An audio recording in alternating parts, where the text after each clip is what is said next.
ओम नमः शिवाय, ओम नमः शिवाय, ओम नमः शिवाय। चतुर्थ राम राज्य का वर्णन तथा सीता वनवास।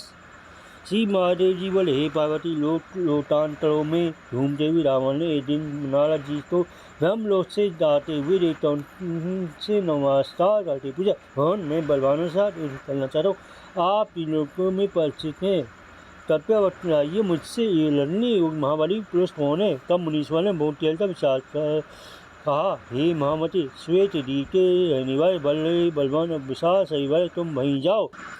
विशाल शरीर वाले हैं वे, तुम वहीं जाओ। वे जो लोग भगवान विष्णु की पूजा में तत्पर थे अथवा जो स्वयं विष्णु भगवान के हाथ से मारे गए वे ही वहाँ उत्पन्न हुए। वे रेखा दानव आदि किसी से भी नहीं जीते जा सकते। है सुनकर रावण तुरंत ही अपनी मंत्री से पुष्पक विमान पर चलकर श्वेत द्वीप के निकट आया। उस द्वीप को से तेजोहीन हो जाएगा, पुष्पक आगे न बढ़ सका। अतः विमान और मंत्रियों को छोड़कर रावण स्वयं ही चला। उस द्वीप में घुसते ही एक स्त्री साफ कर रखा, बता तू कौन है, कहाँ से आया और यहाँ तुझे किसने भेजा है। इस का वहाँ बहुत सी स्त्रियों नीला हंसते हंसते उससे वही बात कही। रावण ने उन स्त्रियों हाथ से बड़ी कठिनता से छुटकारा मिला है। देखता उसे असीम आश्चर्य हुआ और वह दुर्बुद्धि सोच गया, मैं विष्णु भगवान के हाथ से मरकर नहीं सन्ने बैठूं को जाऊंगा। अतः मुझे ऐसा कार्य करना चाहिए जिससे भगवान विष्णु ईश्वर कुपित हो जाए। ऐसे सोचता उसने वन में जाकर श्री जानकी जी को हल लिया था। हे राम, आपके हाथ से बड़ कराने की इच्छा से रावण ने आप तो प्रमाता जानते हुए श्री सीता जी को चुरा लिया और उनका माता के समान पालन किया। हे राम, आप परमेश्वर, आप तत्काल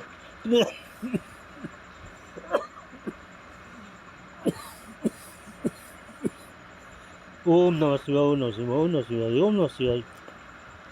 हे राम, आप परमेश्वर, आप त्रिकालदर्शी एवं विकल्प से रहित वो अपनी ज्ञान उससे भूत भविष्य वर्तमान ये सब कुछ जानते हैं। स्वामी, आप अपने भक्तों को मार दिखलाने के लिए अपसारी लीलाएं से रहते आज संपूर्ण विश्व लोगों को पूजित होता है। मनुष्य रूप से हम जैसे मुनियों की वचन सुनते दिखलाई देते हैं।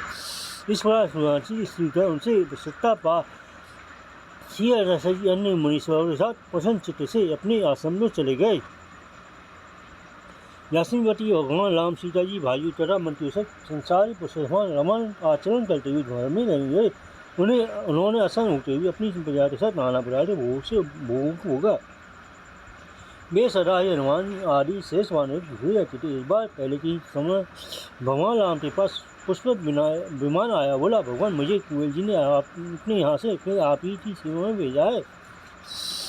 वे कहते हैं कि पहले तुझे रावण ने जीता, अब वे उससे श्री रामचंद्र जी ने जीता है। अतः जब तक वे पृथ्वी तट पर रहे तब तक तू उन्हीं को धारण कर। जिस समय में रघुनाथ जी बेतन को चले जाए तब उस समय तू मेरे पास आ जाना है। सुनता श्री रघुनाथ जी सूर्य समान तेरे भी तुम्हारा पुष्प का तेरा कल्याण। जिस समय मैं तेरा समझ रहा हूँ उसी समय तू मेरे पास आ जाना। अब तू जा और मेरी आज्ञा से गुप्त रूप से सर्वत्र रहे। पुष्पक को इस प्रकार आज्ञा थी। श्री रामचंद्र जी अपनी भाइयों मंत्रियों से मिलकर पूर्ववासुदेव संपूर्ण कार्य यथायोग कीर्ति से करने लगे। त्रिलोकीनाथ लक्ष्मीपति भगवान राम तेरा शासन काल में पृथ्वी धन धान्य संपूर्ण वृक्ष फल आदि से संपन्न थे। श्री रघुनाथ जी के राज्य में समस्त पुरुष धर्म प्राण थे। स्त्रियां पति सेवा में तत्पर रहती थी। किसी को भी अपने पुत्र का मरण नहीं देखना पड़ता था। भगवान राम सीता जी भाइयों प्राणियों से विमान पर चलकर पृथ्वी में घूमना करते थे। उन्होंने संसार में बहुत सी अमानवीय लीलाएं की। एक बार एक ब्राह्मण पुत्र को बाल अवस्था में असमय मरा देख उस ब्राह्मण को बहुत सुख करते देख जान रघुनाथ लड़ू से परमात्मा महिमती राम ने बोलने के बसर सूर्य को उसका कारण मन मारा और उस बालक को जीव किया था। सूर्य को अति उत्तम सौ लोग दिया।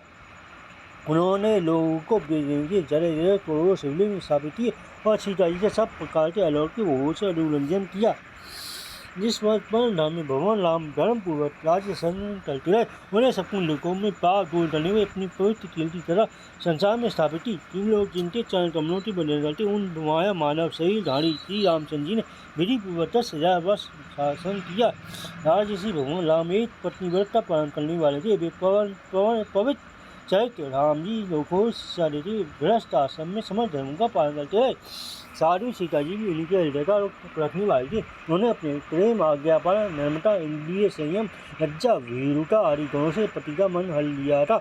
एक दिन श्री रघुनाथ जी अपनी कीला बन के सपूर्ण भोग से संपन्न भवन में कान में सुख पूर्वक थे। उनके शरीर की आवाज़ 3 मई की समाधि वे दिव्य भूषण से भूषित थे। उनके मुख और गंभीरता था वे विद्युत पुंजे के समान देवीत्वान पीताम्बर धारण किए। उस समय सर्वलंकार सुचिता कमल दल लोचना सीता जी ने अपने कर कमलों से रुणा जी की चरण सेवा करती उनसे कहा, हे देवादिदेव, हे जगन्नाथ, हे सनातन परमात्मा, हे सच्चिदानंद स्वरूप, हे आदिदेव मध्य अंत सहित सबके कारण, हे देवताओं में आकर आप मुझसे एकांत में कुछ प्रार्थना करते हुए आपके वेतन प्रदान के विषय में कहा। वे कहते हैं कि तुझ चित्त शक्ति से युक्त होकर श्री राम हम सबको अपने सनातन निशान मैथुन को छोड़कर पृथ्वी कर में फैले हुए। हे जगद्धात्री कमल नयन भगवान राम सदा तेरे साथ ही रहते। यदि तू पहले मैथुन को चली जाए तो श्री राम जी वहाँ आकर हमें शनाख्त कर देने। उन्होंने मुझसे इस प्रकार कहा, सो मैंने आपको सुना दिया। हे प्रभु, मेरे लिए तो आदेश हो तो कहिए, आप जैसा उसे समझे वैसा करें। सीता जी के वचन जी कुछ देव सोचता था, हे देवी, मैं सब जानता हूँ, उससे मैं तुम्हें प्राय बतलाता हूँ। मैं तुमसे संबंध रखने वाले लोग तो पवारते मिश्र से तुम्हें लोक निंदा से डरने वाले उन्हें पुरुषवान वन में त्याग दूंगा। वहाँ श्री वाल्मीकि जी के आश्रम में के पास तुम्हारे 2 बालक होंगे।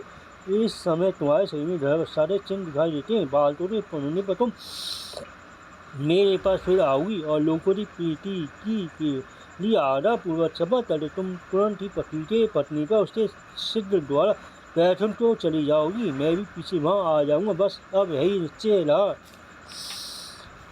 एक माह ध्यान से भगवान राम ने सीता जी से ऐसा कहता उन्हें अंतपुर को भेज दिया। आसान नीति शास्त्र जानने वाले मंत्रियों तथा मुख्य सेनापति जलकर वहाँ विराजमान में सब हृदय गण वहाँ बैठे हुए राम जी की परिचर्या में लगे हुए थे। हास्य और तिथि में सफल विदूषण का उन्हें हर्षा रहे थे। तब भगवान राम ने प्रसन्नवश विजय नामक एक दूत से पूछा, मेरे सीताते मेरे माता भाइयों थे अथवा किसी पूर्ववासी लोग क्या कहते हैं? मैं तुम्हें अपनी सभा देकर देता हूँ, तुम व्यय न करते, सच कहना।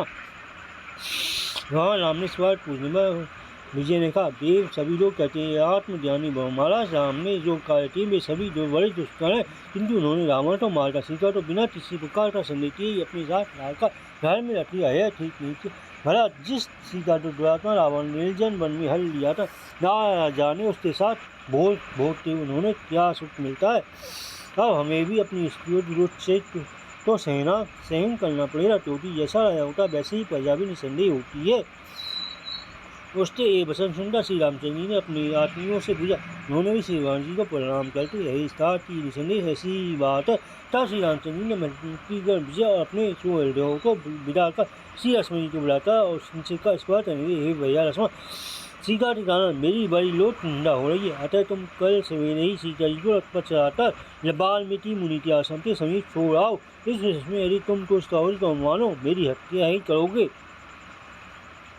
भगवान की ऐसे आज्ञा पाकर लक्ष्मण जी गए। उन्होंने सवेरे उठते श्रीमंत से रथ को छुड़वाया, उसमें जानकी जी को चारा तुरंत वन को चल दिए। वाल्मीकि मुनि के आश्रम पहुँचते ही उन्होंने सीता जी को उतार दिया। उनसे कहा, रघुनाथ जी ने लोग पुकारे थे, घर से तुमने त्याग दिया है। हे माता, इसमें मेरा कोई दोष नहीं, अब तुम ईश्वर के आश्रम में चली जाओ। सीता जी से इस बात कहकर लक्ष्मण जी तुरंत श्री रामचंद्र जी पास चले गया। उस समय सीता जी की अत्यंत घातु होता कि मूर्खा स्त्री समान विलाप करने लगी। महर्षि वाल्मीकि ने जब से सोते मुझसे यह बात सुनी कि एक स्त्री रो रही है, तो उन्होंने दिव्य दृष्टि जान लिया कि वह सीता जी हैं।